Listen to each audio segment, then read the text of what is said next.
course, there's no secret here. This wasn't discussed in public, maybe in the most general terms, but it's no secret that President Trump's peace plan to resolve the situation in Ukraine was discussed before our Alaska meeting, and during that prior discussion, the American side asked us to make certain concessions asked us to show what they called flexibility. The main goal of our meeting in Alaska was that during the talks in Anchorage, we confirmed that despite certain issues and complications on our part, we agree to those suggestions and we are ready to show the flexibility we were asked for. But as we see after our talks in Alaska, there was a certain pause taken by the United States. We know that this was due to Ukraine's actual refusal from President Trump's peace settlement plan. And I believe this was the reason for its new iteration, the 28-point plan. We have this plan. We received it through our channels of cooperation, and I guess it may serve as foundation for final peace settlement. But this text wasn't discussed with us in detail, and I can surmise why. I guess the reason is the same. The US administration still hasn't been able to secure the approval of Ukraine. Ukraine opposes to that. Obviously, Ukraine and its European allies still harbor illusions and still dream of delivering a strategic defeat to Russia. I think this position is not due to low levels of competence.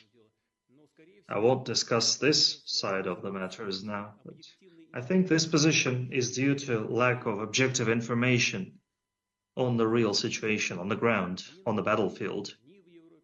And obviously neither Ukraine nor Europe realizes what this ultimately may lead to. Just one example, the latest one, Kupiansk.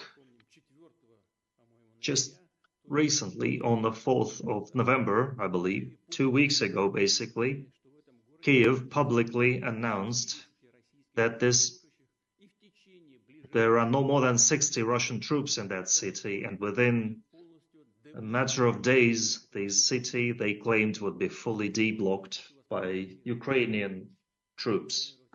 But let me inform you that even back then, on the 4th of November, the city of Kupiansk had been completely claimed by the Russian troops.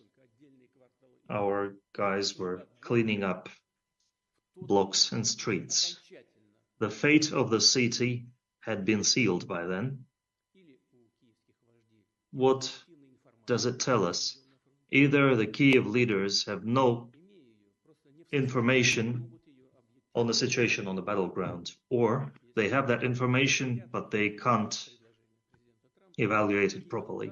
If Kiev doesn't want to discuss President Trump's propositions, if they refuse to do that, they and the European warmongers must realize that the events in Kupiansk will repeat inevitably in other key sections of the front line. Maybe not as quick as we would like it, but inevitably they will repeat. And in general, we are satisfied with that, because the goals of the special military operations are being achieved through armed warfare. But as I said many times before, we are ready for peaceful talks. We are ready to resolve the issues in a peaceful manner.